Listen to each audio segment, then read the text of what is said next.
Starting the backup recording. This is Slash Filmcast, episode 587. All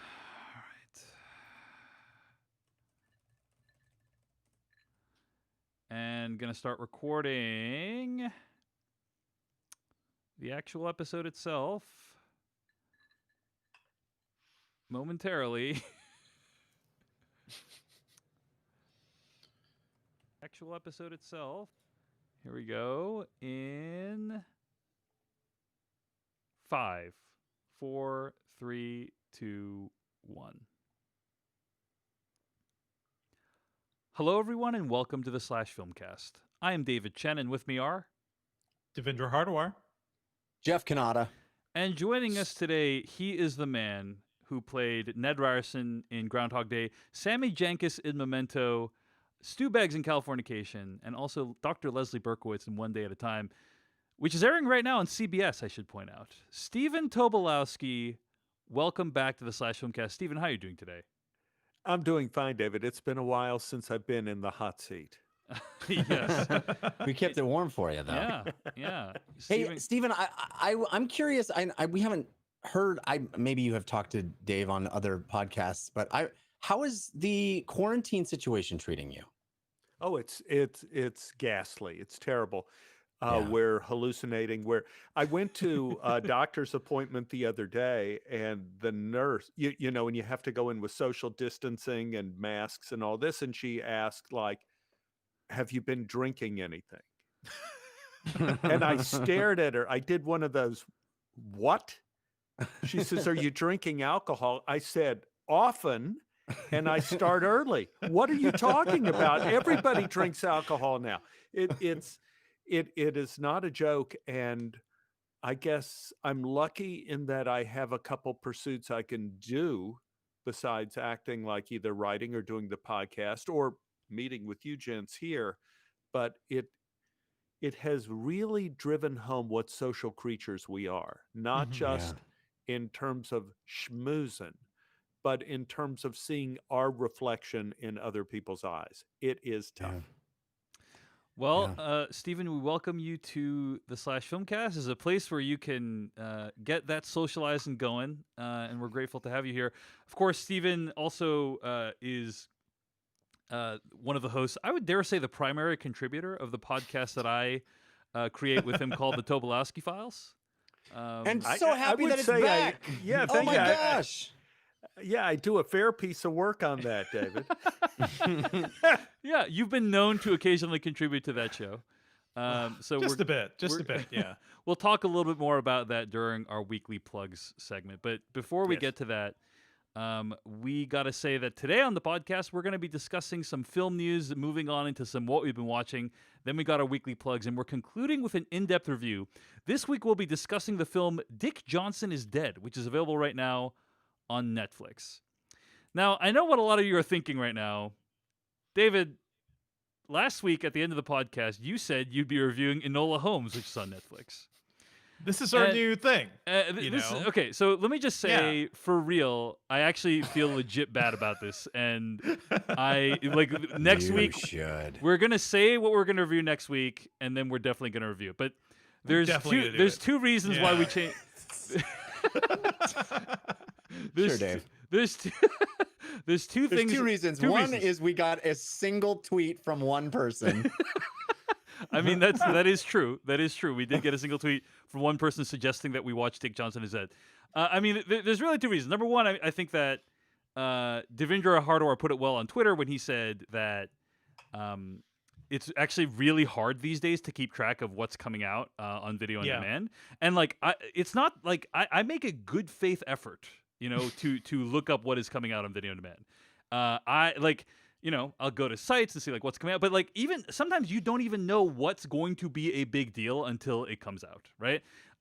Nobody knew Tiger King would be the thing that everyone was talking about until it came. If you saw the Tiger King a month before on the Netflix release list, you wouldn't be like, oh, okay, maybe that'll be interesting. Right. But then it dominated our culture for a month. Documentaries about the Tiger King. Think that people are still sending him letters in jail, or do you think they've also lost interest in the Tiger King? I mean, there's still documentaries coming about it to this day. Yeah. But anyway, in the old days, in the pre-COVID days, is pretty simple. You just we would just look up what is coming out in theaters every week, right? And then, Jeff Devendra and I would like look up like, oh, is it playing near you? If it's limited release, is it playing near you? That is like the hardest thing, like the hardest decision we had to make was like, oh, are we sure we're going to be able to buy tickets on Fandango in time? Yeah. Um, So what you're saying is our show depended on a functioning civilization. That's correct. A pesky civilization collapse. That's the problem. There's your problem. So anyway, yeah, and so I will try to like look up like what's coming out on Hulu, what's coming out on Prime Video, what's coming out on Netflix, all these things, and then sometimes we miss the mark. Okay, so that's one reason is just like I had read so many amazing things about Dick Johnson is Dead. We had the opportunity to get Stephen Tobolowsky on the show, and I thought he'd have interesting reflections on it, and so that's why we changed it. But the second reason we changed it is because of something that Jeff Kanata said to me, which is last Thursday night or early Friday morning, news broke that the President of the United States had contracted COVID-19, which was a major news story. It eclipsed every other news story you could possibly think of. And Jeff texted me, he says, well, I guess I'm not going to finish watching Enola Holmes anymore. And then, the news broke when I was 40 minutes into Enola Holmes. I'm not for the second or third time, right? Yeah, it was the second time I've tried to watch that movie. It occurs to me that Enola Holmes is like that Saturday Night Live sketch where they constantly bump the guest and he never gets on. That old Kenan Thompson sketch where they have a talk show and the guest he's like, oh, sorry, we had to bump him again. I feel like that's Enola Holmes to us. It's like we just keep saying we're going to review Enola Holmes and never do it. It's true. I'm sure it's a very fine movie. Yeah. Yeah, and then I tweeted about the president contracting COVID-19, and then Jeff said I was in the middle. Jeff responded in a tweet, I was in the middle of watching Enola Holmes, Dave. Enola Holmes. And I couldn't shake that tweet. It haunted me. And that regardless of whether we ended up reviewing it this week, Jeff's viewing of it would always be colored by the fact that this announcement from the president happened while he was watching. Easy breezy Enola Holmes, Dave's like, you know what? That's true, Jeff. It'll have a dark connotation. Let's watch something nice and easy breezy like Dick Johnson is dead. Yeah, death.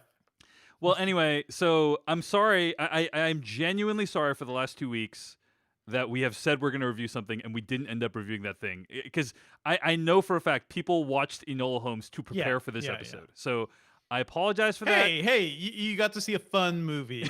I think when we make a change, it's always for what will be the more interesting thing to talk about. Something pops up. And hopefully we will still talk about Enola Holmes, maybe on what we've been watching at some point. But anyway, sorry about that. Couple ways to prevent that from happening in the future. Number one, check the /Filmcast Twitter account. I'll usually send out a tweet saying like what we're actually reviewing that week if it changes. Number two, just don't trust us at all. Like just don't never don't listen to us when I say we're going to review this next week. But number three, I'm going to tell you right now what the review is next week. So help me God, nothing is going to deviate us from this path, which is next week. A lot can change in 7 days, as we've learned. You're about to guaranteed Tenet moves up to next week. The Christopher Nolan film. No, I'm just joking. We're going to do Ted Lasso next week, the Apple TV Plus original series. Yay. So something all light. 10 episodes. Yeah. Stephen Tobolowsky, have you had a chance to check out the Ted Lassos? Have you seen any Apple TV Plus shows? No. What is Apple TV? It's a good question. It's a good question, Stephen. No, my son. Not a good sign for their branding right now. Man. My son set up Apple TV on our big TV, but I don't know how to turn the big TV on. There's so many TV changers in that room, so you have to turn them on, and you have to turn them on in the right order. I end up watching, I barely end up watching Netflix, and that has a button that just says Netflix, so I know how to go there. But what are some of the good shows on, what was that, Apple TV? Well, Ted Lasso, for instance. Okay. Ted Lasso is a feel-good show. I highly recommend it. If you're looking for something that'll reinforce the goodness in the world, I highly recommend it. I mean, the new thing from Bill Lawrence, the creator of Scrubs, and I love whenever he does anything. So yeah, that's an instant watch. I just want to point out it was between Possessor and Ted Lasso, and It was not between Possessor and it was. No, we were saying Ted Lasso. Hey, let's talk about something fun and joyful. And I have come to the conclusion that Dave gets some sort of perverse pleasure out of putting me through the worst heartache during COVID. Every week, it is how far down. Oh, Enola Holmes? No, Jeff. Let's watch Dick Johnson is Dead. Oh, Enola Holmes? No. Let's watch The Devil all the time, Jeff. Let's now let's watch the movie about the woman who like impersonates bodies and assassinates people in gruesome ways. That sounds great. Yeah. By David Cronenberg's son. Yeah. The progression that happened, dear listener, is that Dave said, hey guys, via text. This was the text. Hey guys, what about this movie for next week? And he texted a picture of the horrific movie poster. Yeah. The most horrific poster. And then Devindra wrote, "You mean this movie?" and quoted a line from someone discussing the movie that said, horrific depictions of graphic murder. So you're talking about the Brandon Cronenberg movie Possessor. Stephen Tobolowsky, are you a Cronenberg fan? What do you think of David or Brandon Cronenberg's work? Yeah, David, he was the first guy to kind of jump the shark when it came to horror films, and that, you were not sure you could make it through a Cronenberg film because he did like The Fly, right? He started doing things, where, and when Jeff Goldberg's penis fell off, that, those kind of moments in the Cronenberg films, but he was always looking to push the envelope. What was the last film David Cronenberg did? He did that one with Robert Pattinson, right? The taxi one. Yeah, Cosmopolis. Yeah. But it looks like the last movie he did was Maps to the Stars in 2014. Yes. Oh, I watched that. Yeah, did you like it? I did too. It was I not watched bad. that too. It was not good. Sorry. Well, it's when you push the limit, you push that kind of boundary as to what you think people will be able to accept. Eventually, you're going to get to the place where you have graphic depictions of murder. You're eventually going to get there. You're going to get to that spot. So there are the kind of prophets in our business like Cronenberg that says, why don't we just jump there now? Yeah. We know we're going to end up there. Let's just start that now. I'm wondering, has he done anything recently? What was the last thing he did with that was he did Roma. That was the last movie, right? Yeah, since Roma. Yeah. Wow, that was great. So good. Why are you bringing up Alfonso Cuarón there, Stephen? Well, he's another guy who pushes the limits. He pushes the limits, but he kind of pushes the limits technically in terms of narrative. And I saw Children of Men, and I did not care to see it because it was some sort of line in a psalm, so I figured the movie would be terrible, and it turns out to be one of the greatest films ever made. Yes. And I ended up working with Clive Owen, and I happened to tell him that I call myself Clive Owen when I talk to David Chen. When I talk to David, I say, "This is Clive." And he found that very amusing. Oh, wow. And Clive Owen has heard my name, David Chen? Yes, and Amazing. He heard your name. He's probably chuckled at it. I don't think that's the part. I don't think that's the part he found amusing, Dave. He found amusing that I was calling myself Clive Owen, and he was calling his people to really look into that. But his lawyers. We got to talk about Children of Men, and we talked about some of the favorite scenes of, and I guess you guys have talked about it before. I mean, it's such a great movie, but it talked about pushing the envelope. When you have that scene, I don't know how long is it, 11 minutes, where Clive Owen goes in and saves the baby and comes down the stairway from the house, right? That incredible scene. I said, how on earth did you guys shoot that scene? And he said, we rehearsed the scene for a day. We rehearsed everything, and we rehearsed camera moves. The second day, we rehearsed with all the extras and everybody moving. We took kind of experimental shots to see, can we do this? How are we making this transition from this? And the editor played with, how he wanted the lights to look on whatever and cutting in from what to what. And he said, and then we shot everything in one day.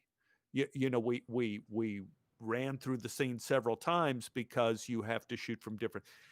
And what pushes the envelope in that element was you end up involving the audience in a completely different way when you use the camera a different way, and that requires different rehearsal technique. So, what he was, and he does the same thing in Roma, where I'm looking at it, I'm going, this had to be rehearsed like a play. So you can use actors that have experience in theater, which I bet you Clive has a ton of theater experience, and I bet you the people in Roma had theater experience. And that was the doorway that was pushed open in those films. So I'm always interested in looking at how those stories are told. And when you have Cronenberg, he was always looking to shock the audience in what is something that people haven't seen or didn't dare to see. And that's the doorway. That's the doorway he always bangs on. That doorway scares me. Well, I think after all that, my desire for us to review Possessor is even further reinforced. But it's okay. It's okay. It's okay. So Ted Lasso. Ted Lasso is what we're going to be reviewing. The direct opposite of Possessor. Next week. Yes. So there's one other thing I want to mention, which is that a lot of news has happened in the last week, gentlemen. A lot of news.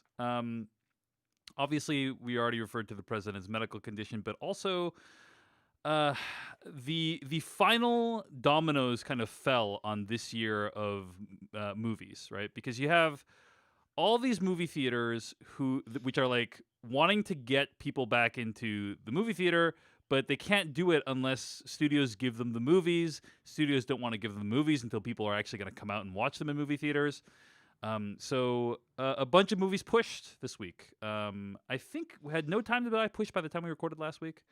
I don't know if it did. I don't think so. No Time to Die, yeah. So No Time to Die got pushed to next year.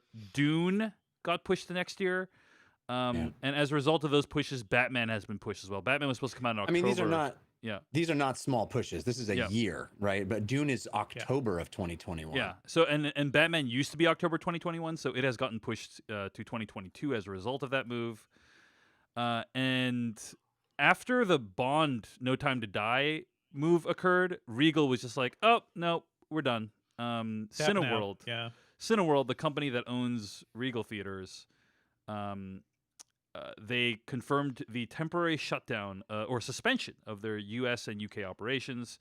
45,000 employees are going to be impacted, and the company's stock dropped more than 40%.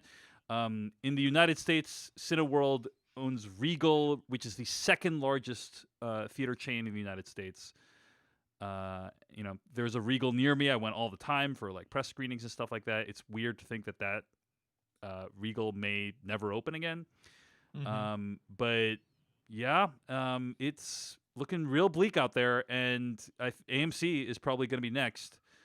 But we'll see. We'll see. We'll see. Yeah. It's kind of weird to think about what will happen to these crazy buildings with, giant theater rooms and giant screens, and if there's nobody to run them, what do you turn those into? You can't just make into like a Walgreens, like somebody Banks turned into, or like a Right. a refashioned roller rink or something. It's just these tributes to culture that we lost. It is going to be crazy to think about. I think once we come out of this thing, which like people are saying, quote unquote, well into 2021. I think it's going to be even longer than that. And I think once we come out of this thing, the entire business model is going to change. You're going to have maybe like different parties or different groups kind of owning or leasing out these different theaters, because I think one day we will be able to go back into theaters again. Sure. And when that happens, there's going to be a business opportunity, and like maybe it's going to be smaller entities versus like two companies owning like the vast majority of Yeah. screens in the United States. You know, Or the Disney theaters where everything is right. $50. Theater might you buy know? Disney might buy a theater, Paramount might buy theaters and try to make a custom experience. The thing that's also interesting is like theaters already experimenting with business models. Like there's theaters right now where you can rent them to like play video games and stuff like that, or have a screening party or things like that. You know, it's possible the business model is going to change as well. So, Mhm. but yeah, It's going to be interesting to see if this lasts any significant period of time, if people's habits just change. You know, Yeah. if that's even something that people who've been trained to watch things at home even more than we already have, you know, and young people who are watching things on phones and stuff like that, if they are even going to desire to go to a place with a bunch of strangers, if Right. that's even going to be something that will bounce back in any significant way. There might be like a generation that grows up never even knowing what going to a movie theater means, right? Or what that Yeah. experience is. It genuinely hurts my heart that my 4-year-old, I could have taken him. I was just waiting. I was just waiting for the right movie and waiting for him just to get a Same. little older. And I could have taken him to a movie. I have friends who have kids the same age as my son, and they already took their kid to the first movie. My son may never get a movie in a movie theater. I don't think that's true. I think someday he will, but Mhm. he's certainly not going to get one for quite a while. Right. And the Yeah. multiplex experience, like that specific Yeah. thing will disappear, even if our house theaters and indie theaters exist. And I think they will. I think we'll have like a come around, like the things that have been dying, like the movie palaces, which I was in New York for 10 years. And over that time, some of the most glorious theaters I've ever seen died off. And they were single screen, beautiful auditoriums, you know, with the velvet curtains and everything.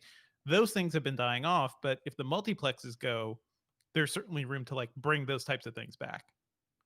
I would second that.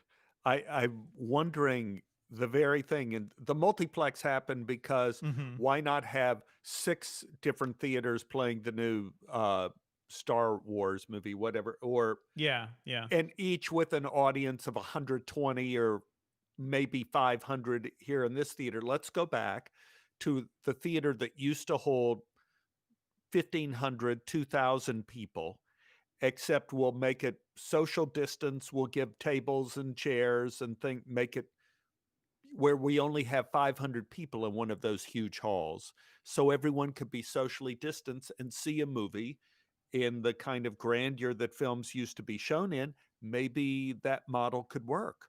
Mhm. Yeah, Mhm. it's Most definitely. whatever happens, we're going to see it change dramatically in the days to come for sure. Devindra, what were you gonna say? Let me just reference something I'm not sure you guys saw. Did you see the Kanye tweet about how he watches Blade Runner 2049 on repeat? I think while he's backstage on a giant ass LED monitor, like it's a 50-foot screen basically, and he just like chills backstage with like his crew and just watches that as he preps. I want that. I want that experience. I think we all want the Kanye experience. The Devindra. Kanye I experience don't for think that's- everybody. Oh, the yeah. Kanye theater. Oh man. I'm just gonna say this as well. I really miss going to movie theater, and it's probably gonna be a really long time before I'm able to. Mhm. And on the one hand, people were saying like, "Oh, it's because of Bond moving to April. Like the theaters just lost hope because there's nothing else gonna be coming out the rest of the year." It's true that Bond is kind of the proximate cause that they were holding out for, but really the actual cause is the pandemic, obviously, right? And it's like you don't want to the be there fact- during flu season. exactly People. the fact that it Come was on. managed so poorly. And I remember 4 years ago when Trump was elected, and I had kind of a lot of fears about what might happen in the next 4 Mhm. years, but I did not guess that one of them would be we would never be able to being go to able movie see a theaters movie again. Yeah. Yeah. I do remember you would have people been, saying laughed at as a crazy person if you had suggested that. Yeah, because Oh, of this man. guy's mismanagement of a future pandemic, we're not going to be able to go to movie theaters Yeah, again. you want to It's vote all- for it's all Trump? You'll over. never walk into a movie theater again. I also It's a sure distinctly pal. remember people saying we were all overreacting when he got elected. It's like what could happen, Yeah. folks? Like really. Yeah. wonder We were what those people are thinking now. underreacting. Yeah. Yeah. Well, anyway, Yeah. we will continue to monitor the situation, but it's not looking. Go ahead, Jeff. One quick more thing. I wonder if you gave a truth serum to the folks at Warner Brothers, if they wished they had just pushed Tenet to 2021 or 2022.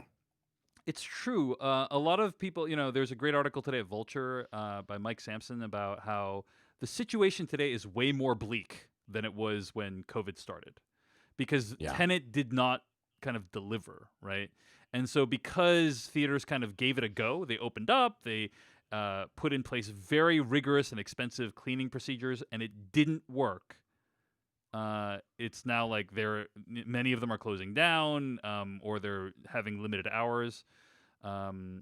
So I don't know, Jeff, but I don't know. It would have been bad regardless, I think, right? Like if you waited a Sure. couple but extra I wonder months, if they had, yeah. I wonder if they wish they had been in the Fast 9 category of just acting quickly and saying, no, this is a year at least, and we're pushing, and now all these movies pushing a year. I wonder if they wish they had done that and been able to recoup a little more of that revenue. Because if this gambit works, and there is a time when movie theaters reopen, there's all this stock of these huge movies in 2021/22.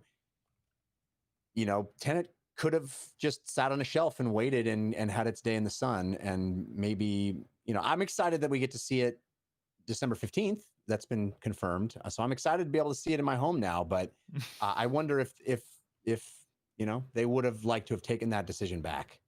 Yeah.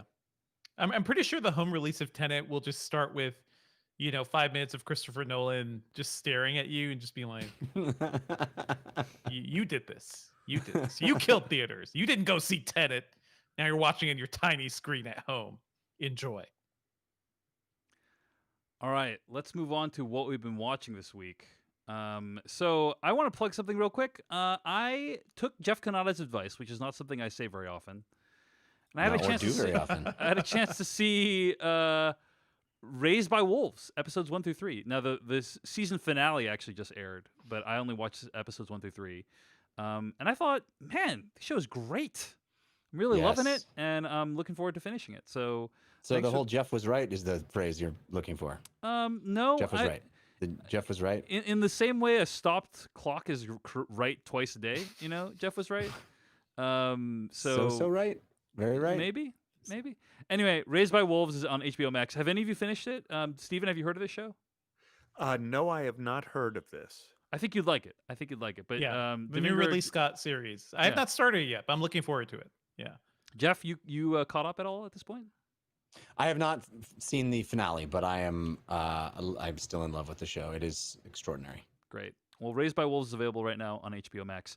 Steven Tobolowsky. Yes, sir. You've been watching a couple things in the quarantine. Yeah, and my tastes have become so kind of bizarre in the quarantine, and I'm up early. I'm up at like 6 in the morning, but I have really fallen in love with two films, classic, great films.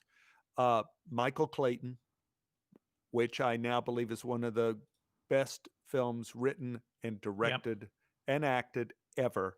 Perfect movie. The Deer Hunt, perfect movie. Yes, thank you.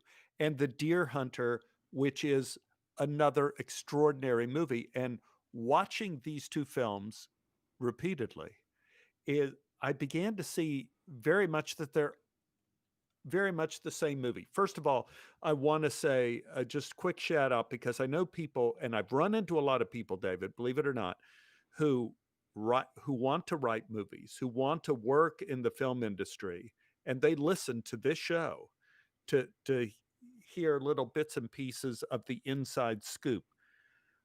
I have always heard from various writers and directors, really good writers and directors, including Ridley Scott, that the most important thing you could do in a movie is the simple mantra of show, don't tell. And it confuses a lot of writers, and certainly a lot of screenplays.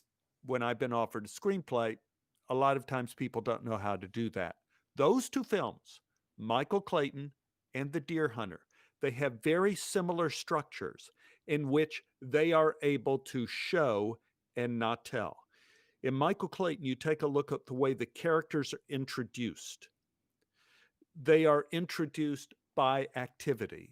no discussion, no description, no nothing. You're in the middle of a crisis at the beginning of a film, and you learn through how the different people respond to the crisis, how they act. And in The Deer Hunter, you have a drama in, let's say, 6 different acts, giant backdrops, whether it's the steel mill or a wedding or the party after a wedding or Vietnam or prisoners in Vietnam back home again. You have these enormous backdrops, and in the backdrops, you learn about how the characters are by what the director shows. Like at the wedding, you know all about De Niro's character. You know about his feelings for Meryl Streep in that because it's shown. Nothing is discussed.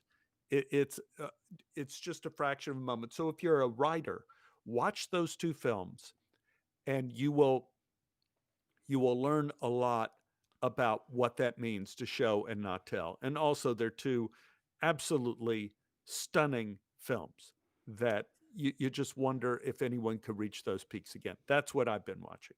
Great. Yeah. Wow. Love those movies. Michael Clayton and The Deer Hunter. Michael Clayton's one of those movies I love so much. I actually own multiple copies of it on Blu-ray. And there's absolutely no reason. There's no reason. I can't watch more than one copy at a time. Just in case one breaks. That's right. Because I already owned a copy, and then I went to a gas station, and I saw that they had a $5 Blu-ray disc of Michael Clayton on sale in like a bin next to the cash register, and I'm like, I can't leave this here. I gotta save this Michael Clayton. It wasn't even in the original container. It was like in one of those sleeves. I'm like, there's no way I'm leaving this here.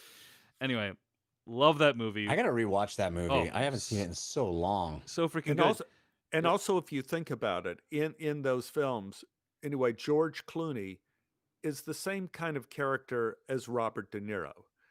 In The Deer Hunter, they both are. They're both fixtures for law firms, right?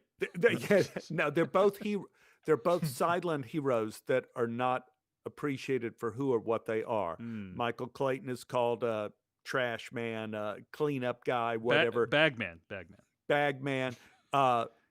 De Niro's called crazy, like many times in The Deer Hunter, and again, by showing and telling, they both struggle to save people's lives who they care about, both films involve the struggle to save lives, and with surprising results in both films.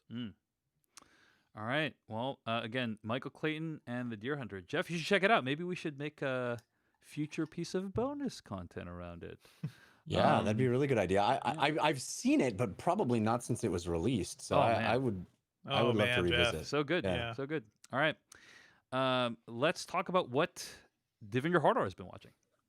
Sure. I've been checking out the New York Film Festival, actually, virtually. This is my first time, actually, checking out some of the films that are at these festivals. They're still happening, and you can stream them, on your computer or to your TV. And apparently, they had 3 Steve McQueen movies, 3 at this festival. That's insane. And also, by the way, 5 Steve McQueen movies are coming to Amazon later this year. This is the world we're living in right now. So I just found that kind of amazing because I just haven't heard much about it. This is the Small Axe miniseries he's been working on with the BBC. So they're basically 5 separate movies, all about the West Indian community in London. And I checked out Lovers Rock, which is, I believe it was the opening film for the film festival this year. And it's astounding. It is 68 minutes long, but it feels like an epic night out because it's just a movie about a house party. That's all it is. But it's also about like the movie House Party, almost like the movie House Party. Or it's House actually Party 2. If the movie House Party was also like before sunset, because it is about like this brief period of time where people meet each other and they fall in love. And Lovers Rock, by the way, is like, it's kind of it's a type of reggae music. It's a very romantic type of reggae music. It's a Sade song, man. I bet that Sade song better be in that movie, or I would revolt. This is pre Sade. I believe this was like early 80s, or maybe late 70s, where this was made, or where this was set. But yeah, it's about just a group of people going to a house party and kind of the stories that happen around that.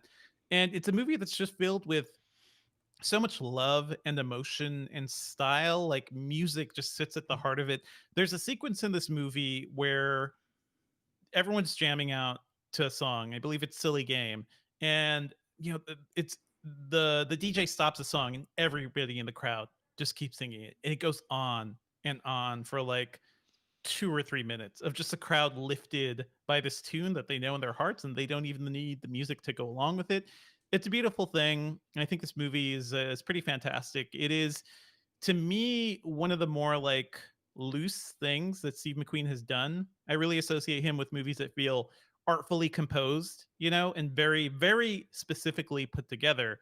This movie feels loose and alive, much like a Linklater movie. Like it is, you follow several people, but specifically, two young people who kind of fall in love during this party, and we follow them a bit after. But the movie is about this house party. It's 68 minutes long, but it just feels like you spend a long night with these people and you really get to know them. I love it so much. I can't wait till everybody sees it. So this is going to be, I think, released on November 27th on Amazon Prime, so you can check it out there. It is rare for me. I'm West Indian. My family's West Indian. It is very rare for me to see a movie with people that talk like the extended members of my family who didn't, who weren't born in America or raised here. And I think also it's really interesting that Steve McQueen is focusing on like, the West Indian community of London, which that's a big population. A lot of people moved there once immigration opened up, and it's not a story we get to see very often. I've also heard really good things about Mangrove, which was also at the New York Film Festival, and Letitia Wright stars in that one. Everybody apparently loves it, so there's a lot to look forward to. 5 Steve McQueen movies, everybody. 5 coming this year. What? Amazing. Awesome. Well, the movie is Lovers Rock, and it played at the New York Film Festival, and hopefully it'll be available to view very soon. Thanks, Devindra. Jeff Kanata, what have you watching this week? Well, I was very excited to see the return of one of my favorite hour dramas. Fargo has started its 4th season on FX, which I'm watching on FX on Hulu. And I have been a huge fan of this show the previous 3 seasons, but it went away for, I think, 3 years. 3 years since there's been a new season of Fargo. Because he was doing the X-Men show. The Legion, yeah, Legion. Which I did not care for. I am a huge fan of Noah Hawley. No, yeah. It didn't get its hooks into me, Legion. I know there are people who absolutely adore that show. I feel like Legion, by the way, is a show where I was like, I don't like the way this guy tells stories, and I will not watch anything else he makes ever again. So that is where Legion left me. Yes. Wow, that is harsh. That's intense. That's harsh. Did you watch Legion, Dave? I watched the entire first season of Legion, and I didn't stick. I didn't stick with the show, but in the first season of Legion, there is I think 1 or 2 episodes that take place between when a gun is fired and before the bullet hits its target. Like an entire episode takes place in that time period. Yeah, it's super cool. So I'm like, okay, it's a show that I think is more interesting than I actually enjoyed. But it sounds like what if he doubled down on that, Dave? What if he just doubling down on cool ideas sprung from his, brain that don't make any sense? Anyway, he's Jeff, doing a Star Trek movie. Everybody, I hear that's not happening. Movie. That's not happening anymore. Oh, apparently. Really? Everything Star Trek in the Tarantino one, everything is like not happening. Well, all right. So Fargo season 4. Fargo season 4. So far, I've only watched 2 episodes. I think the 3rd one just aired. I haven't seen it yet, but I am so happy the show is back. In contrast to what Devindra just said, I kind of love how this dude tells stories, especially episode 1. The first episode of season 4 is stunning. It's epic. It is exactly what I love. One of the things that I truly, truly adore is when a filmmaker embraces a stylized form of storytelling that kind of embraces myth and legend and abstracts things to a point where the style itself informs the story. This is the Coen brothers, right? This is the Coen. That's the MO of the Coen brothers, which makes sense as a show sprung from a Coen brothers film.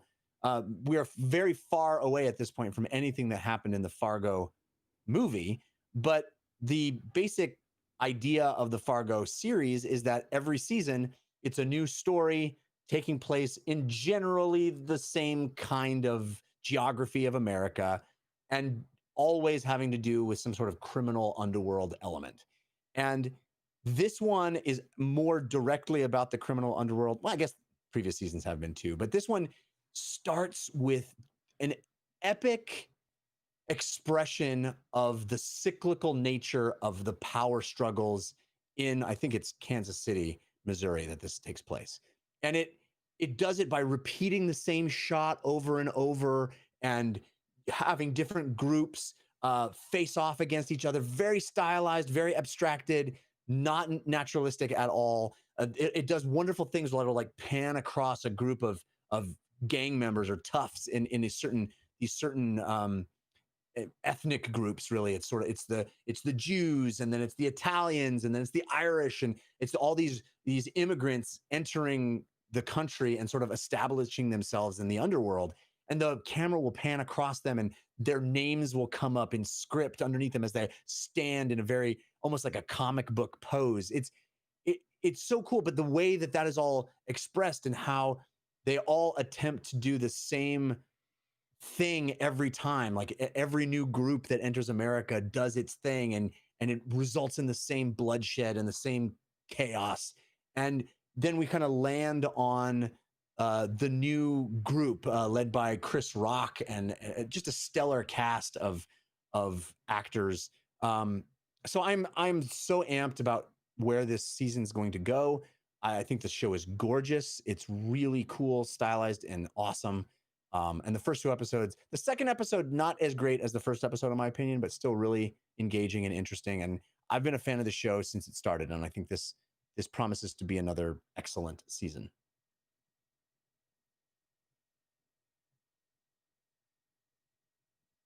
Did I go away? Oh no. What happened? I'm here. Did we lose Dave?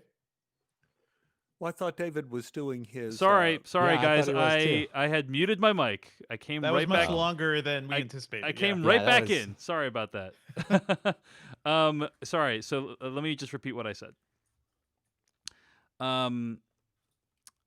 Well, Jeff, I'm super glad to hear it. That's Fargo season 4.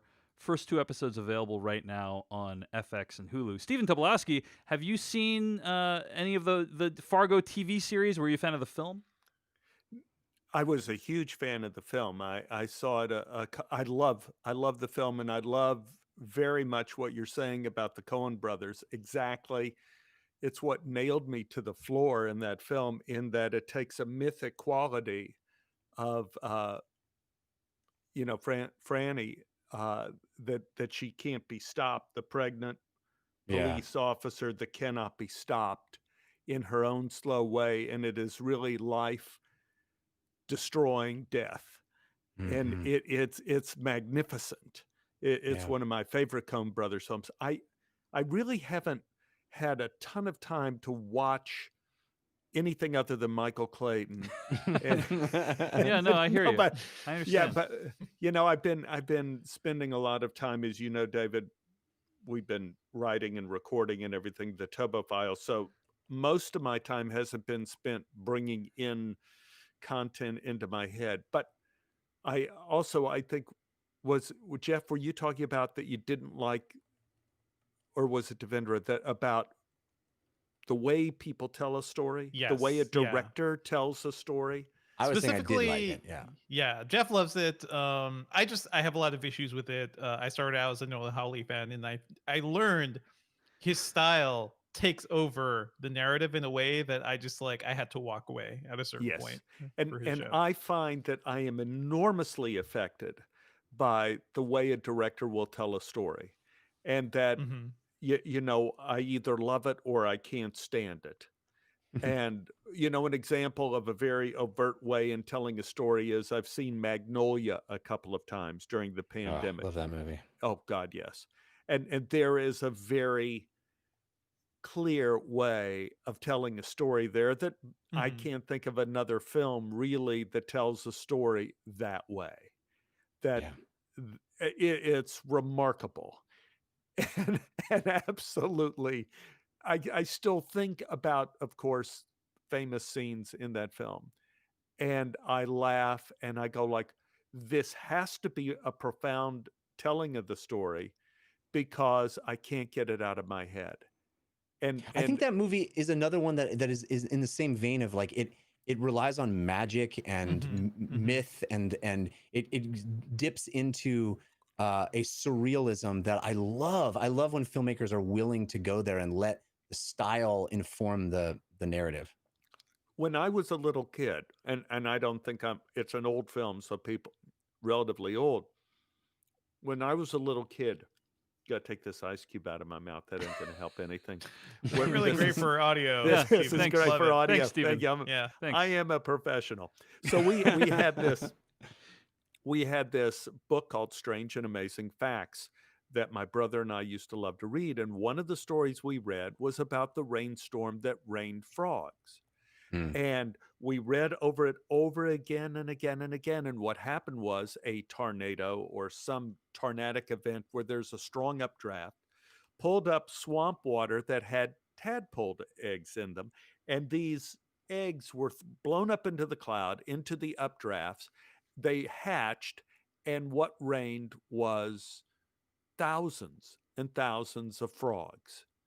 And it was a story that it was Strange Amazing Facts, so we knew it was real, we knew it was true. And then I see Magnolia and the entire story with the lives of all of these people that are all facing death in usually in some form of suicide. Uh, they're really at the end of their rope. These frogs fall from the heavens and everything changes. Now, it's one thing to be a director and say, I'm going to tell a story about people and I'm going to have these 5 threads of stories, very much like The Deer Hunter, right? Very much like Michael Clayton. We're going to take 5 main characters and we're going to see where these threads go, but they're all going to come together at this one point. But it takes real brass balls to say, and the event that's going to bring them all together, Mr. Studio, is a rainstorm of bullfrogs. Can you And see I it? could see it. I could see the room of faces. No. This is going to work. I promise you it's going to work. The bullfrogs are going to fall and everybody's life is going to change. And I can imagine if it was, it just is remarkable that that movie was made and the way it was made, and to pay off that enormously long and emotionally powerful movie with a smile. The entire movie is paid off with our protagonist, which is this girl who's a cocaine addict, with another protagonist, which is our poor, simple-hearted policeman. But she looks at the camera and smiles. And I think it's the only time in the entire film she has a genuine smile. And my heart just melts at that moment. And I thought, what another bold choice in the way a director tells a story that I cannot imagine anybody else having, the brass to do that. Well, that's one of those movies I remember vividly watching and going, this is what I want to do with my life. you watch that movie and you go, oh my God, you can just break the rules. You can just, if you're doing it well enough, you can just break the rules. That's incredible. And it means something and it matters and it affects me in this profound way. That's one of those movies, Magnolia, you walk away from and you go, and for me, it was like, this is incredible and I want to do this. Yeah, it was a formative experience for me as well, for sure. So anyway, that's Magnolia. Thanks for sharing that, Steven, making me want to watch that movie again. And also Jeff was talking about Fargo season 4. All right, let's get to weekly plugs. We're going to do weekly plugs.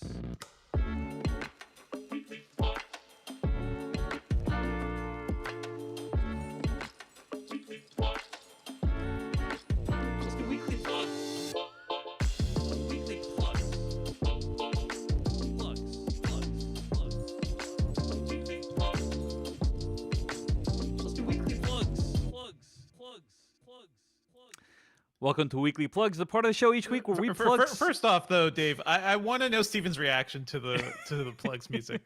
Maybe the first time you've heard it, right, Steven? It's the first time I've heard it, and I'm wondering if it's going to cost me in my life somewhere further down the line. You know, there's a payment for everything, and hearing the Weekly Plug song could have cost me something. Wow, Yeah. that's harsh. I think we should play the remix for Steven. We got to play the remix. for him, Okay. You want to hear the remix, Steven? Here comes the remix. Okay. I would. Thank you. Here it comes. Mm-hmm.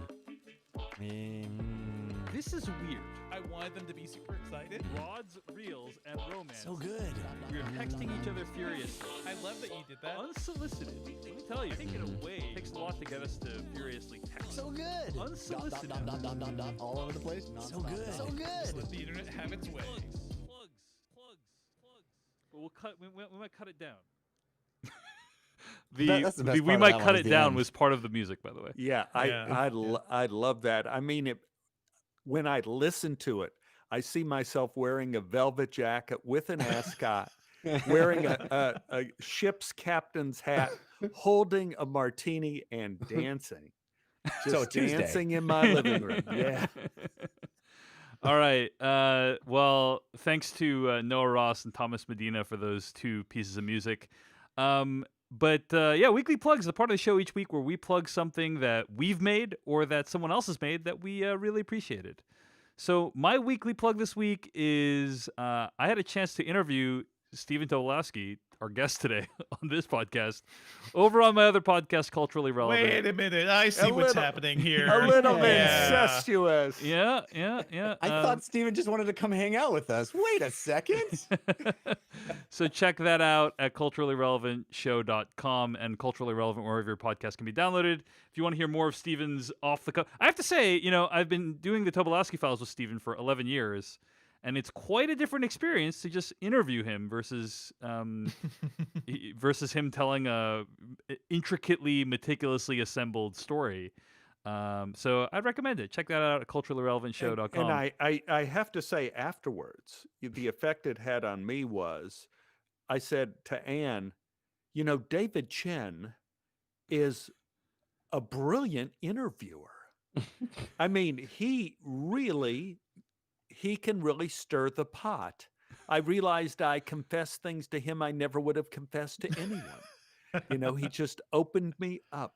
Well, Yeah, but we have to ask the question that demands an answer, which is, why did it take 11 years for you to interview Steven?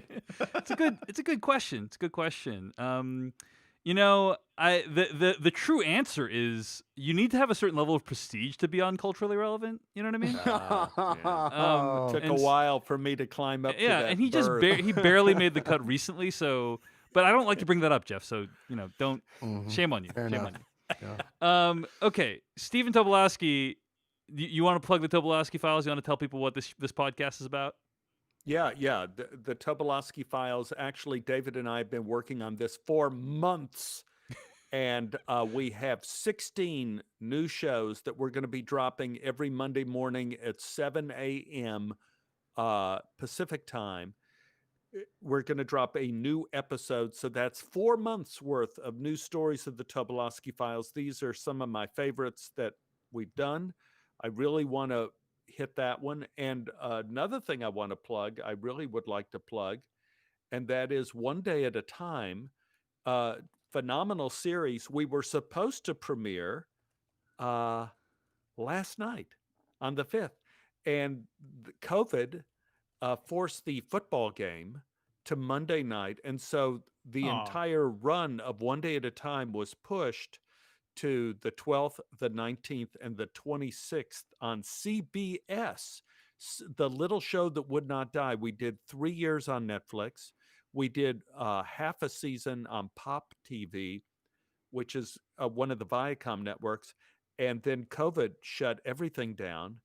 And CBS has come in and said, we would like to show One Day at a Time on our little station. And it has once again, I asked, has this ever happened in the history of television? And they said never, that a show that, first of all, was dropped by Netflix after 3 seasons, 3 great seasons, by the way, they're beautiful shows.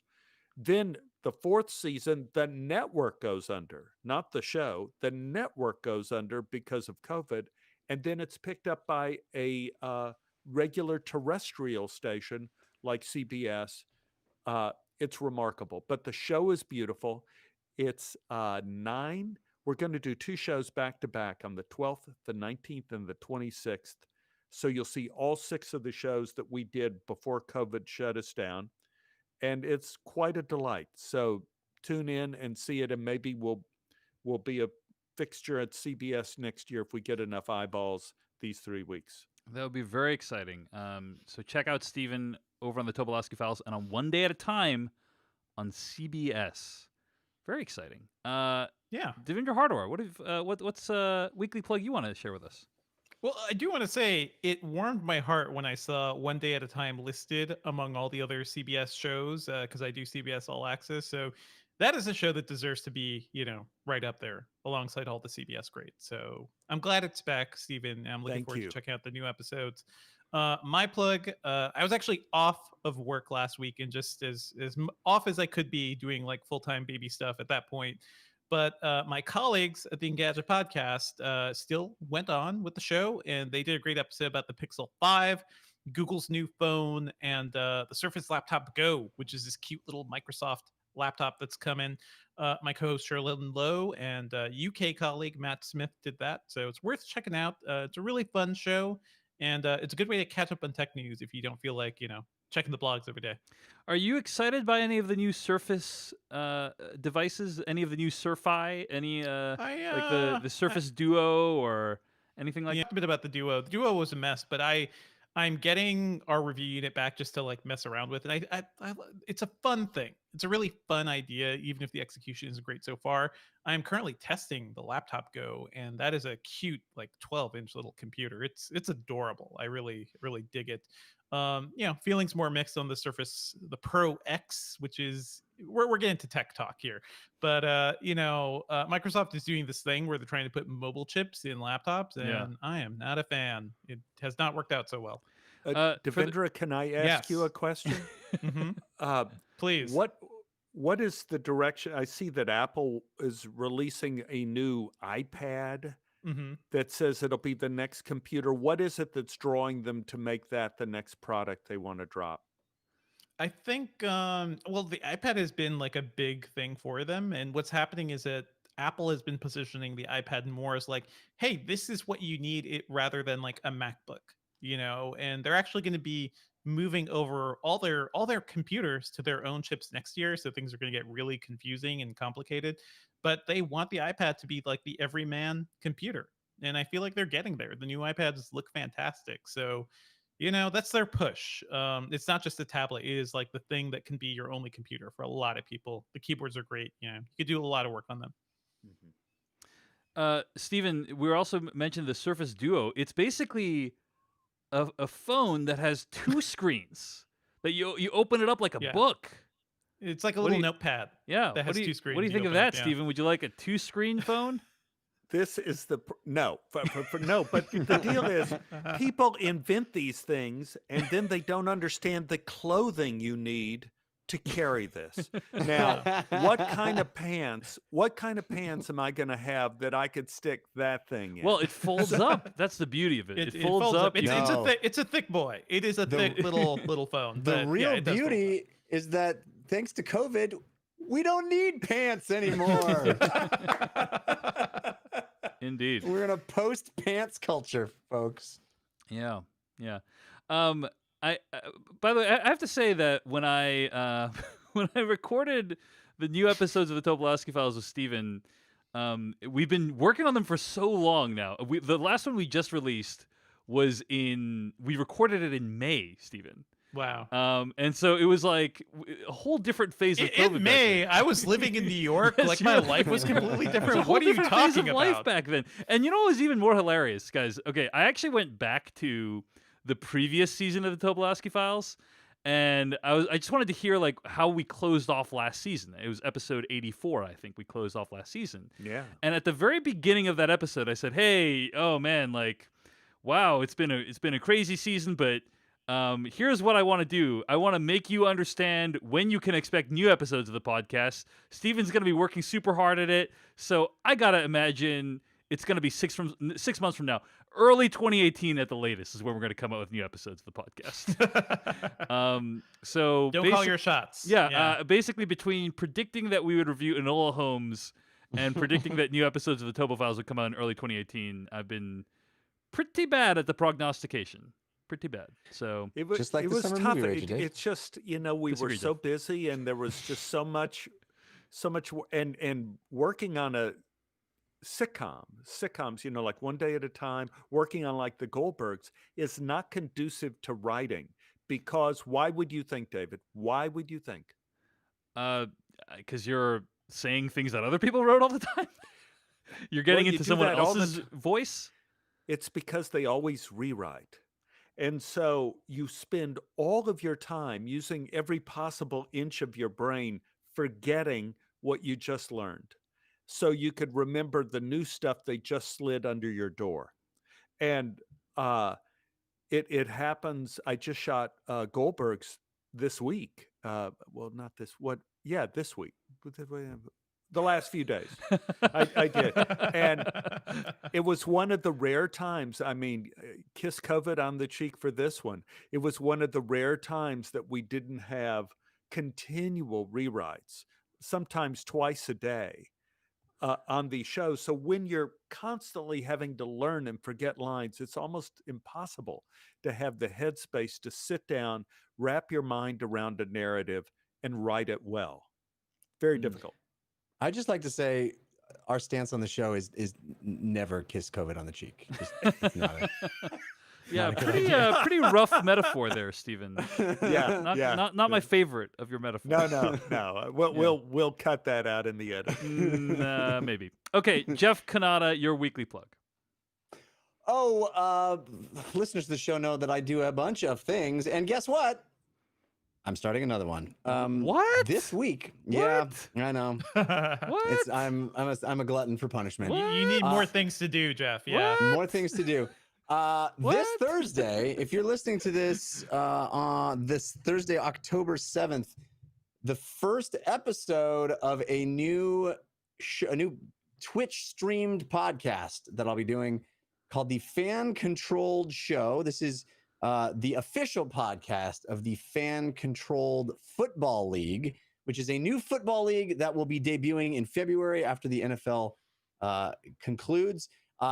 There are luminaries from across the sports, Marshawn Lynch, Ocho Cinco, Joe Montana, all involved in this. Even Greg Miller from Kind of Funny owns a team. It's a big, complex idea, but basically the short version is it's like Madden, the video game, but in real life with real human beings. So the fans, people watching these real games of football being played, control everything. They control the plays that are called.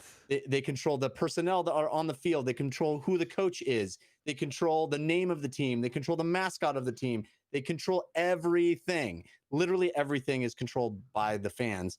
And it's going to be a wild ride. They're launching this new thing. It's got a lot of really cool people. Instead of having teams that are associated with cities, it's not the San Francisco 49ers or the Dallas Cowboys. It's personalities who are the owners of the team. So you have Marshawn Lynch's team, you have the Kind of Funny team, you have these personalities who are Quavo owns a team, the rapper. And then they will be on our show talking. We'll be talking about the strategy of the audience, who they're going to draft, what players should be on the teams, what the names of the teams are. It's going to be a real wild ride. So it starts this Thursday on Twitch, twitch.tv/FCF for Fan Controlled Football. We'll be the lead into Thursday Night Football. So it starts at 3 p.m. Pacific time, goes until 4:30, where we hand it off to Rich Eisen and Thursday Night Football. That sounds like a blast, Jeff. Super Yeah. cool, man. That is awesome. Yeah. Yeah, sounds thanks. great. I'm excited. It's gonna be wacky. I think it's gonna be. the audience is going to control our show too. It's going to be a There wild going to ride. be a lot of like teams named Bodie McBoat or something. Yeah, but you know? that's like that's McBoatface. all Yeah. on the table, right? It's we've already had people submit, football-y McFootball team, but the NFL has the Washington football team, so you can't get any crazier than that. You can't get any crazier than that. Yep. Yeah. Well, congrats on the new gig, Jeff. That's awesome. And Thanks.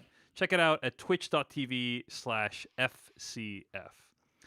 We also want to thank all the people that donated to the podcast this week. Sean Pye from Sunnyvale, California. Michael Matthews. Kristen R. from Long Island City, New York. Thanks so much for your donations. Thanks also to Ryan Blands and Anish Danecula. Thanks so much for your donations at the rate of a couple bucks a month. If you want to support the /Filmcast by kicking in a few bucks, go to paypal.me/filmcast. That's paypal.me/filmcast. You can also go to /film.com, click on the /Filmcast tab, use the PayPal links on the side of the page. Never donate if it in any way causes you any hardship whatsoever. But if you want to throw a couple bucks our way, we'd really appreciate it. And of course, there's an easy way to support us for no money at all. And that's just by going over to our Apple Podcast link and leaving a star rating or a review for us. It would really make a huge difference. So thanks to everyone who donated. Thanks to everyone who left a star review this week. We are very, very grateful. Let's move on to our review of Dick Johnson is Dead. Just the idea that I might ever lose this man is too much to bear. He's my dad. Let's start walking. Just start walking to me. That's fantastic. I suggested we make a movie about him dying. He said yes. She kills me multiple times. Action! The resurrected dad. Yeah, That's resurrected cool. dad.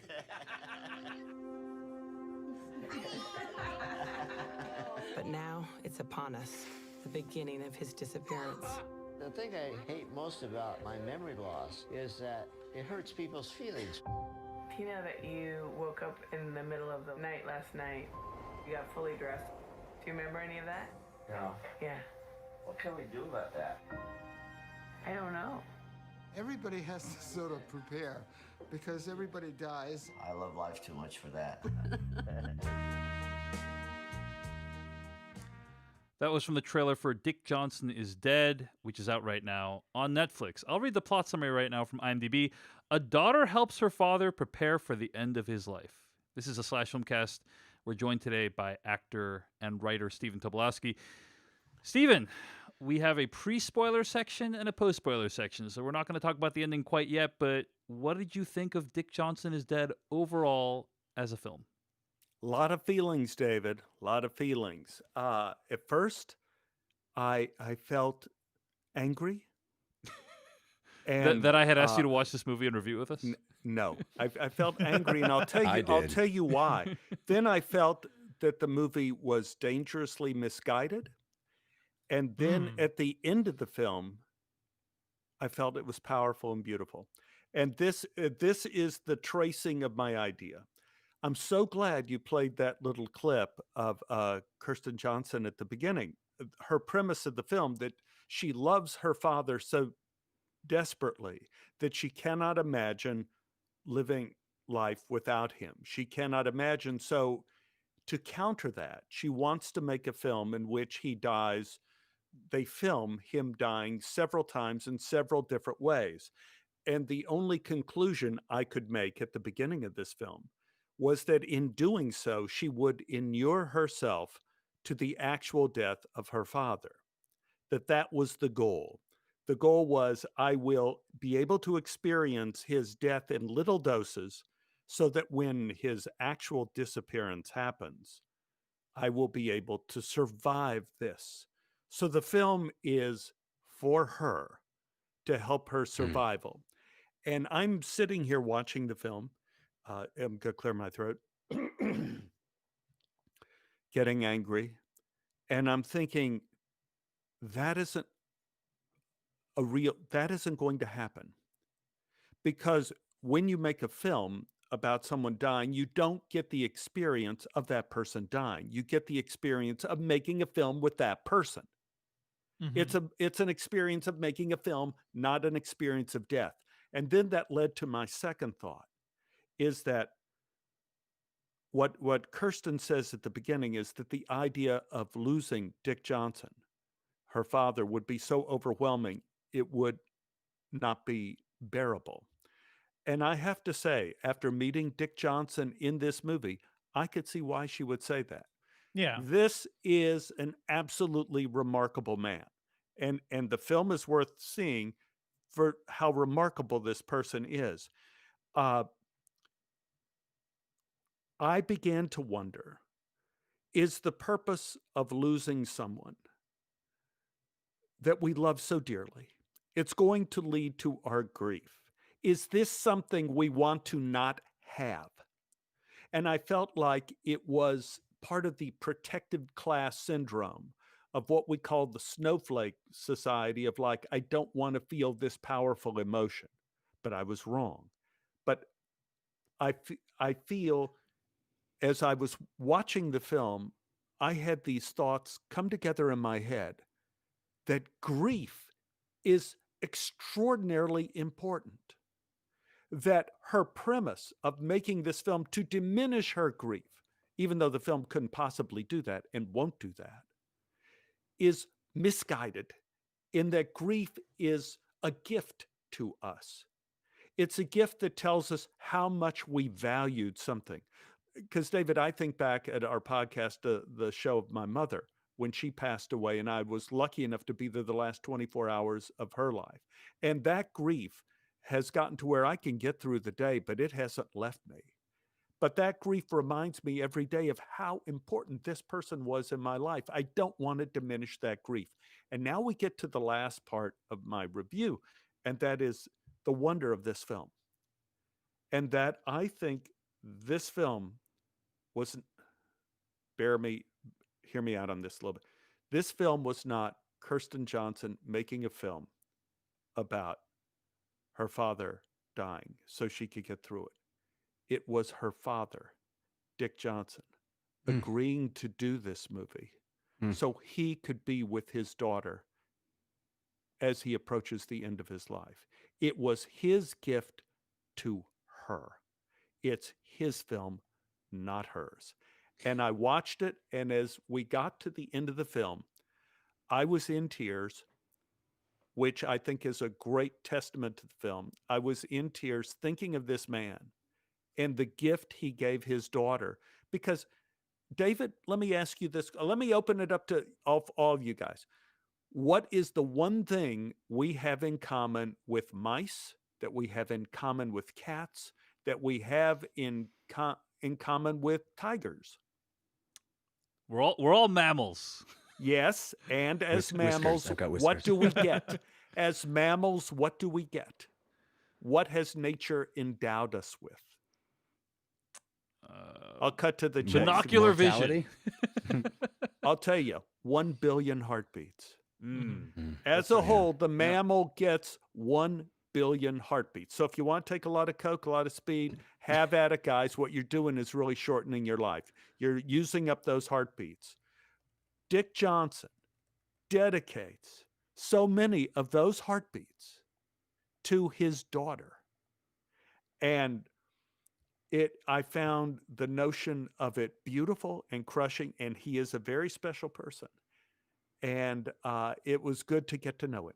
And that's all I'll say about it. Stephen, I find that beautiful, exquisite, and you're almost making me cry now. I also cried during the movie, but I wonder if you, in light of that, it still feels a bit like, for Kirsten, a bit of a selfish act. Exactly. No, I agree. Yeah, because it is a generous thing that her father does, and she just takes. And I had the same experience that you did, and I don't think that makes it any better. I kind of didn't sit well with me, because it is an extraordinarily generous thing that he does for her, and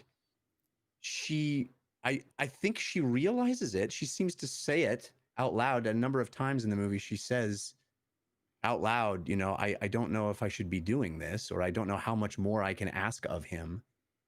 Yes. But it felt a little selfish of her.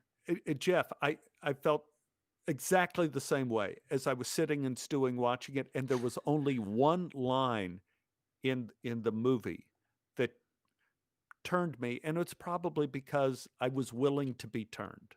And that was when they moved to New York, and she says to him, "How did you imagine you would spend the last years of your life?"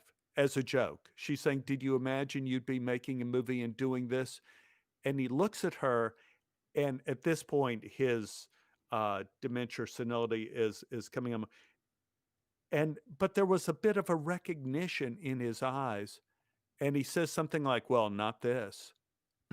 And it made me feel he was granting her permission to use his time this way. But I did feel exactly the way you felt. I did. Let me ask you, Devendra Hardawar, what did you think of Dick Johnson is Dead? I don't think Dave,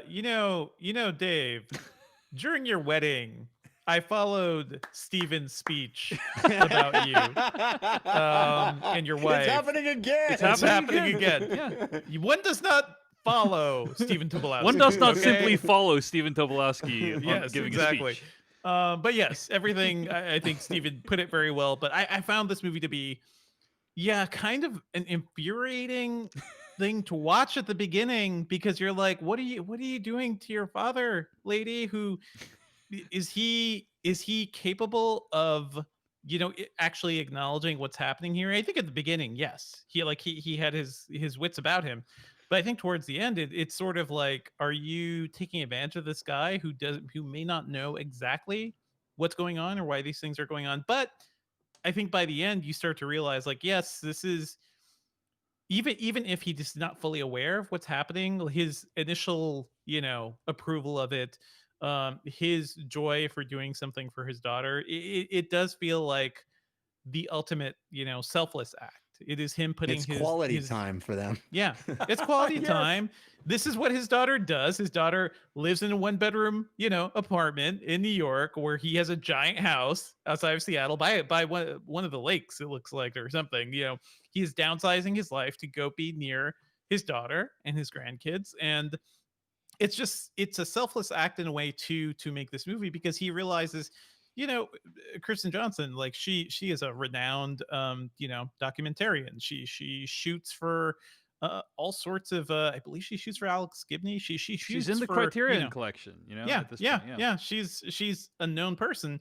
But this is also what she does. She explores emotion and humanity through her work, through her camera. And I don't know, if I were this guy, first of all, I just want to say, what a mensch. Like, just what a great guy. I want to be this guy. Like, this guy, Yeah. I have a 2-year-old, almost 2-year-old now, and I'm like, what kind of father should I be, or should I be aspiring to? It's like this guy who is so open-hearted and so, giving to his daughter, while also, like, clearly having, like, a lot of people whose lives he's impacted in a positive way. I want to be this guy. So this movie is making me feel many things. I think it is an ultimate tribute. It ends up being a tribute to Dick Johnson. It's a gift from him to his daughter. But hey, guys, like I just mentioned too, everybody knows I moved from New York down to Georgia, at the end of June, and there were a lot of things going on because of that. Part of that was COVID. Part of it was just New York is not a great place to be with a toddler, especially even if we had a decently sized apartment, we still had to share a bedroom with the baby, which is not great, especially once she starts to, like, get older and needs her own space. So we were looking at Georgia for a while, and we were trying to figure out, like, when should we make this move? Maybe in the next year, maybe in the next few years. Everything started happening. We're like, okay, let's accelerate this. But a big part of this move was also to be closer to my parents, who I've lived apart from, for the past 20 years. And this is true for anybody who goes off to college or wherever. There's a point where you step away from the nest, and there's a point where you come back. And it was a decided it was a deliberate choice for us to come back to spend time with my parents and for my parents to get to know my daughter Sophia, at this young precious age, which if we were in New York, they'd only see her a couple times a year. So I was thinking about all of that. I was thinking about, the time with our parents and our loved ones is precious, and how can we celebrate that? How can we really cherish that? And this movie, it's not just the movie. I think the movie is really about the move of Dick Johnson moving from Seattle to New York, because it's a cross country move. He had to downsize a lot. He had to fit into a 1-bedroom apartment with his daughter. And I lived in New York for a long time, and you do some creative things to start to fit into New York apartments. It looks like they were in the West Village there, like looking at the landmarks and everything. So yeah, those apartments are expensive. They're not very big. So clearly he took like the bedroom, and his, Kirsten Johnson was probably sleeping in what was essentially the living room. And convenient enough, it's a great like New York thing too, where the fathers of her children live next door. They're her friends, it looks like. It's a great setup because the kids can be in their own space, and you'd have to share the apartment. But that act of him coming over, this is really a way of documenting him, changing his life completely to be near his daughter, during these end days. And that's just something I've been thinking about, given the major change I had to make too for to bring my daughter closer to my family. Such a great point, and also it's very obvious now that you say it, but it didn't really occur to me how big, like, the magnitude of the sacrifice. It's kind of wild because his office overlooks the building I used to work in. It's right next to the Amazon headquarters. And when I went into work, it's within blocks, and you could see it in a bunch of shots in the film. So he must have been a very, very good psychiatrist. Yes, to be in like to a be very able to tall afford skyscraper. that office in that space. Yes, correct. Yes. And then he has a really lovely house. It's very pleasant to live in Seattle, guys. It's very pleasant. And then to move to New York, where when he's stepping out on the street, it's like, okay, be careful, Dad. Don't let a bike hit you. Yeah. It's like, oh man, you have to get into the car safely, or you will be run over by a truck. Right. Yeah. Exactly. But great point, Devindra. Great point. Jeff Kanata, what did you think of Dick Johnson is Dead? Well, Dave, I guess you could say my thoughts about Dick Johnson is Dead are best summed up in the form of a limerick. We should maybe just explain briefly to Stephen what's happening here. What the hell is happening Because here? why would you, after Stephen's very beautiful, eloquent speech, why would you, grace us with a limerick instead, right? Well, I have no doubt that Stephen needs no explanation, having worked with you for several years at this point. David runs his podcast like a tyrant. And he's made certain demands. Stephen knows. Stephen has the marks to show. I have no doubt that Stephen knows. Dave has demanded that every episode have a limerick in it, and so I have graciously stepped up to the plate for fear of his wrath, which I'm sure you've experienced on numerous occasions. I'll take your silence. No, I was just thinking, someone asked me, what's it like working with David Chin? I said, I feel like Marilyn Burns running from Leatherface. Exactly. Exactly. That's been my life for so many years. Thank you. I'm glad you guys have a lot in with common. a microphone. Yeah, glad you have a lot in common. All right, Jeff, hit us with the limerick. It is weird that you still wear that mask, Dave. All right, here's the limerick. Ready for this one? Uh-huh. Hey, Dave, we're all going to die. And this film is one woman's goodbye. It's heartbreaking and sweet, but feels incomplete. And its methods left me wondering why. Oh, that's a thinker. Wow. It's a thinker, Jeff. Thanks. Enigmatic. I mean, I think it underscores everything that Stephen and Devindra have said so far. I think we're all on the same page that I think there is an undeniable core of humanity and beauty in this movie that shines from this man, right? He is a lovely human. And I think if I had to quantify what for me makes him such a a special kind of inspirational figure to spend some time with while watching this movie. It's that he's constantly grateful. He constantly expresses gratitude for someone who has every reason to complain. Every reason to complain. He was born with a toes that he's been embarrassed about his entire life, and had issues with his entire life. He lost his wife in a very tragic way.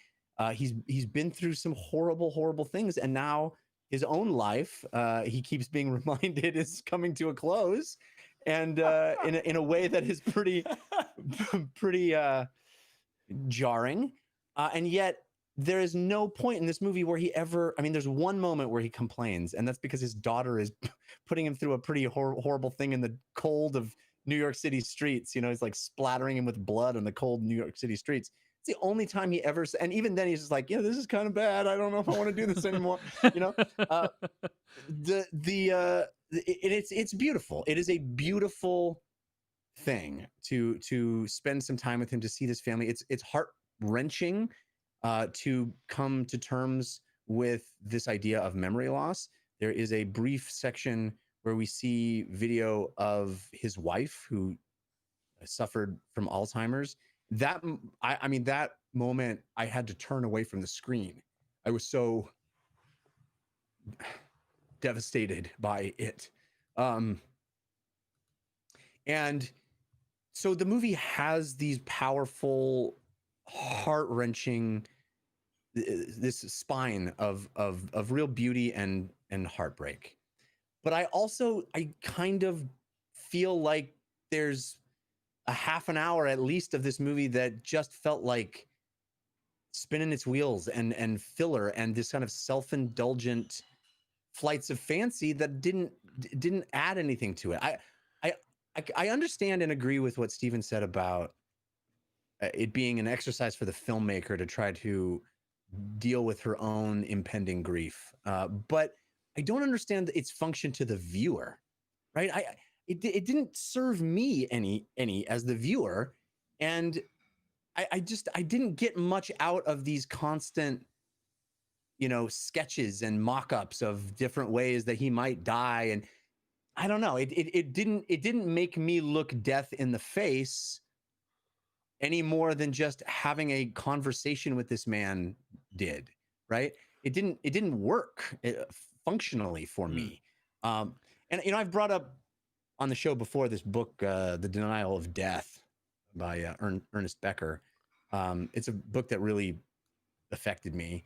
And I think, in a lot of ways, part of what it is to be human is to just deny the fact that we're all going to die. And this movie is about the fact that we're all going to die. We are all going to die. It's hard, especially right now with the world as dark and depressing as it seems to be all the time, to watch a movie where you're reminded of that. But seeing it through the lens of this man who seems to have gratitude all the time is a reminder that can be a beautiful thing too, right? And I think Steven spoke to it so eloquently, this idea Jeff, of grief. Let me ask you this, because I got the feeling watching the movie that it's a little like they asked the fellow, how do you carve an elephant? I take a block of stone and cut out everything that doesn't look like an elephant. Yeah. Right? I got the feeling that the film started to be one thing. Yeah. That she was going to do like all these death kind of things. And then we jump in time and he began to lose his memory, and she probably had already filmed some of the fantasy sequence based on her beginning idea, but then it became a different film about dementia and all of that. And did you get the idea that there was a shift in the narrative, a third of the way through the movie or half of the way through the movie?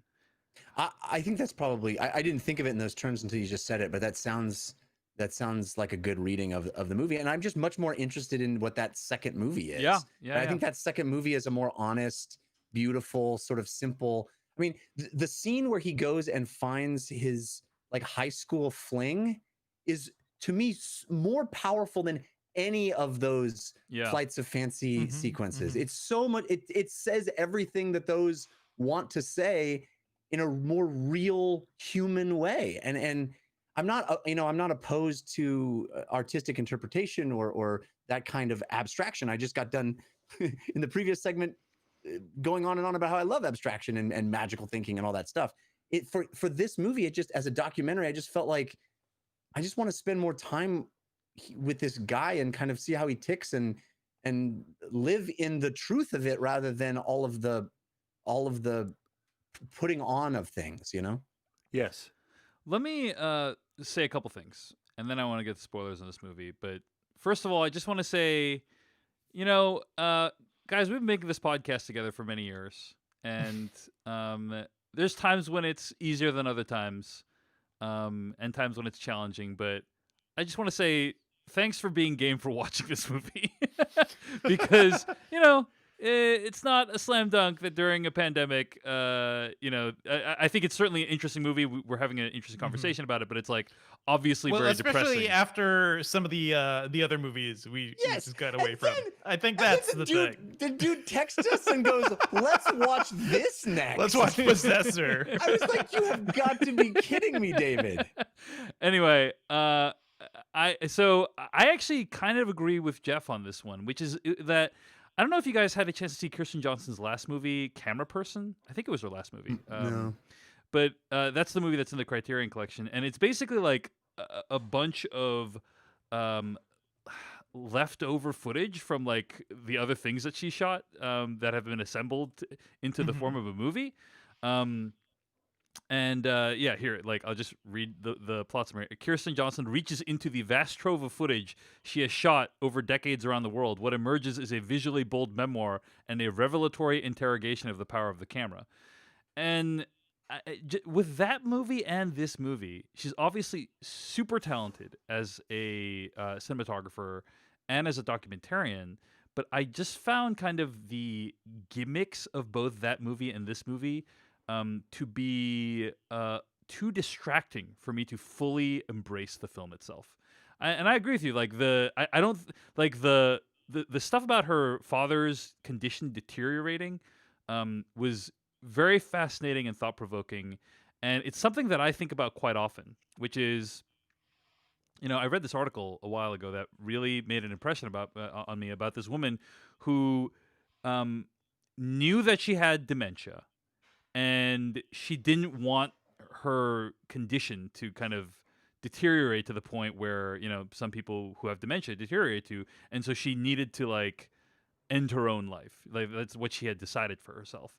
And that this was like an extremely difficult thing to know precisely what the right moment to do that is. And this is kind of a movie that like, because they talk about it a little bit in this movie, but it's like it's kind of a movie that makes me reconsider or consider, what I want the end of my life to look like. And so I found it very thought provoking. And then all that other stuff about like the fantasy heaven and the, it's decent like filler, like transitional material. But I felt it didn't add very much, and occasionally was quite distracting. So I felt like it was almost a film school exercise as to what I could do I have the studio, I have the lights for weekend, let's do this. And the thing that bothered me about that in the long run, and I do feel like it's something that she shot early on in the process before the narrative really took hold. What bothered me in the big picture was she wanted to show a kind of what she viewed was a Bible storybook version of miracles. And that is where a friend of hers, I guess, looked hippie enough to look like Jesus, cast his hands and suddenly her father's feet are perfect, the feet that bothered him so much. Now he has perfect toes and all of this. But in all of that effort of doing it, she misses the real miracle. That there was a real miracle.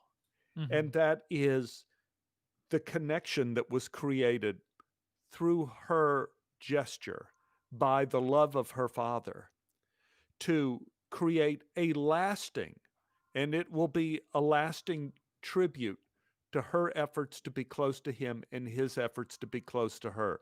It will be miraculous, and she'll appreciate it later.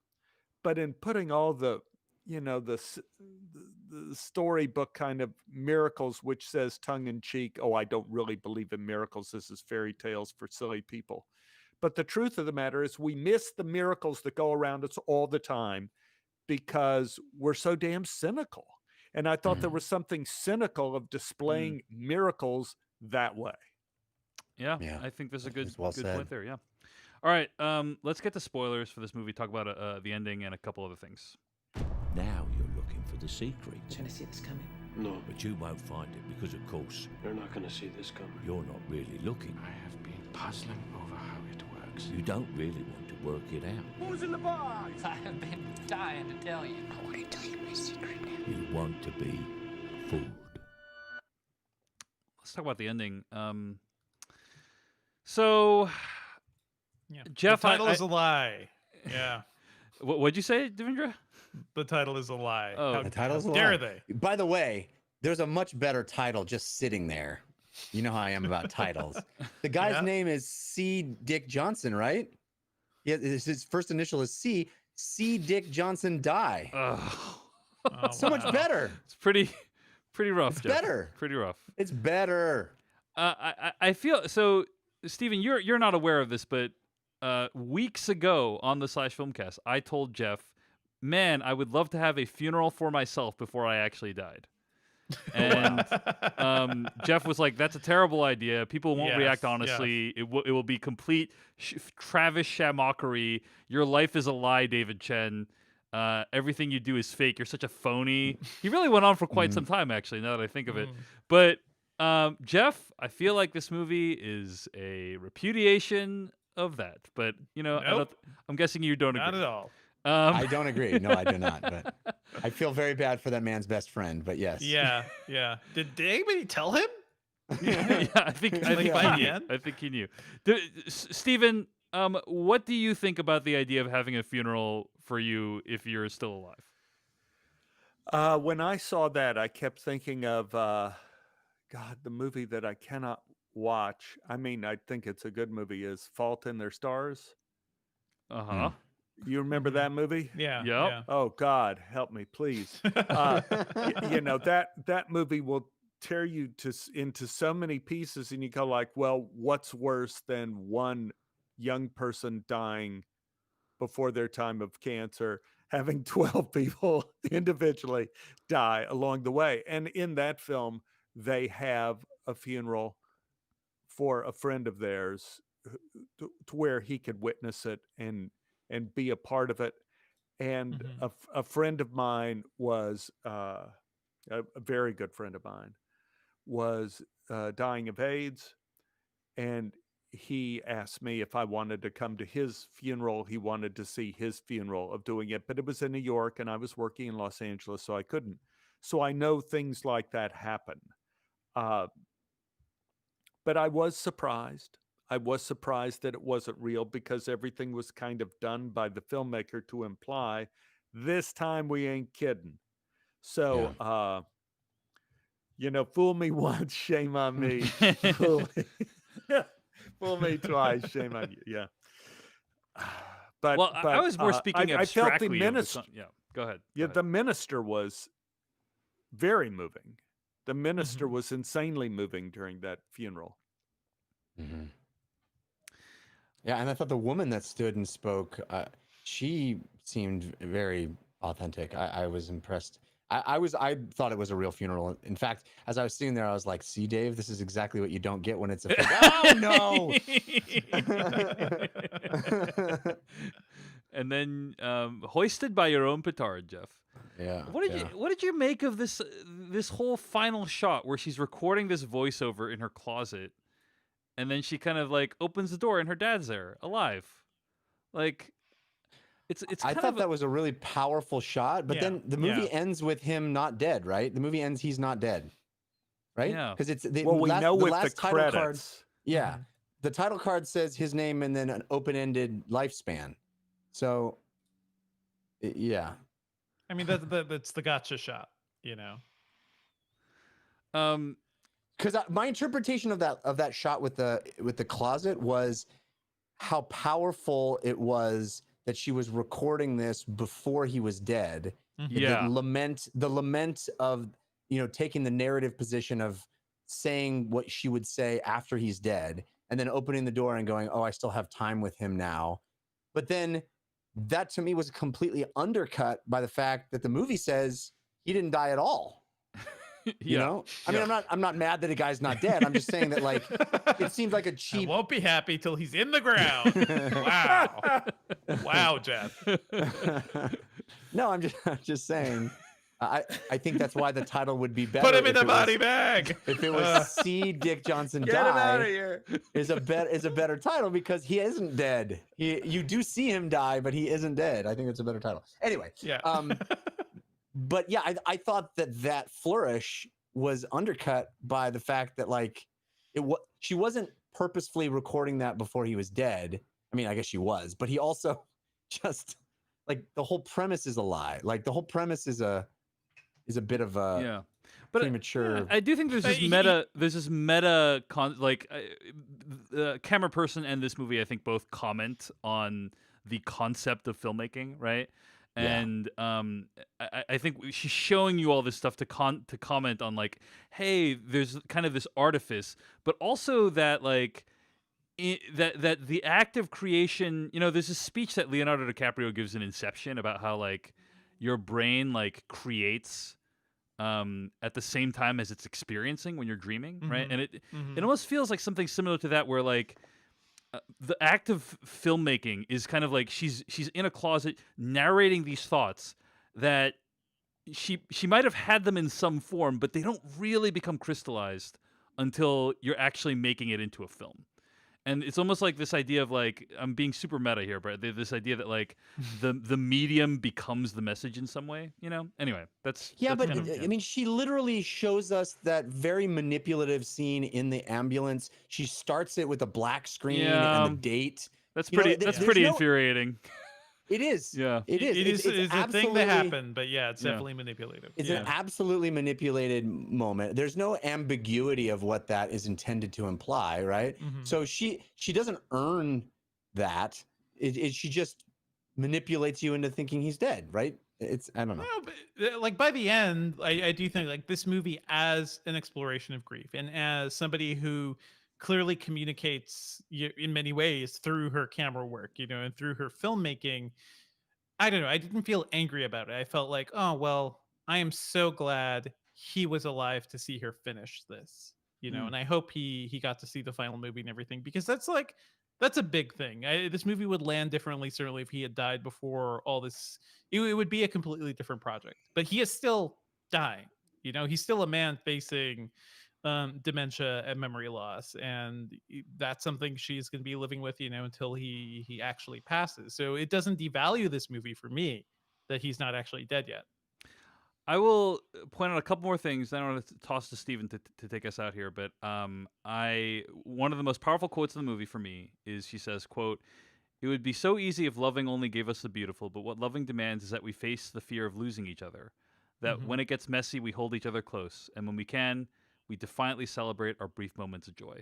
End quote. Yeah. And at its best, the movie kind of reminds me of that, right? It brings that out, and for that I'm grateful. So overall, I still ended up liking the movie. Can I say one more thing before you pass it to Steven? Go ahead. Just one quick moment I wanted to highlight that was very powerful to me because it was real. Is we're watching that cake scene, and then right at the end it says, "In loving memory of this woman." Yeah. And you just go, "Oh, death is everywhere in this." It's like it's hovering over everything. The other thing I want to mention, you guys, I love the dialogue you had about this, Steve, in your opening there, about this movie, and it reminded me a lot of The Giving Tree, the Shel Silverstein. And The Giving Tree is a metaphor for parenting, right? If you haven't read the book, it's about this tree, and the tree loves a boy, and every day the boy comes and, like, uses the tree in some way, and eventually, like, the boy, like, uses up every aspect of the tree, like all the branches, all the fruit, and then the end of the book is the tree is, like, completely depleted, Has nothing else left. No branches, no tree, everything's gone. And the boy has become an old man. And he says, "I don't need very much now," said the boy. "Just a quiet place to sit and rest. I am very tired." "Well," said the tree, straightening herself up as much as she could, "an old stump is good for sitting and resting. Come, boy, sit down and rest." And the boy did, and the tree was happy. And it's a metaphor for parenting and how, like, you basically give everything you have until the very end. And that's kind of what this movie is. It's a depiction of this father giving everything he can until the very end. So, Steven, closing thoughts on the movie, the ending, anything else? Yeah, closing thoughts. I just, we just went through our high holy days in Judaism, Rosh Hashanah and Yom Kippur. And I open up my prayer book here, and here is a kind of meditation on a thought that's in the service. And that is, in the Bible, God is described as remembering far more often than are humans. Memory is primarily a divine quality, representing God's ability to overcome the limitations of a particular time and to see the part of one segment as a part of a far greater whole. When we humans remember, we are imitating God, overcoming our own limits and in a godlike fashion, identifying with the breadth of history. That is part of the miracle that Kirsten was playing with.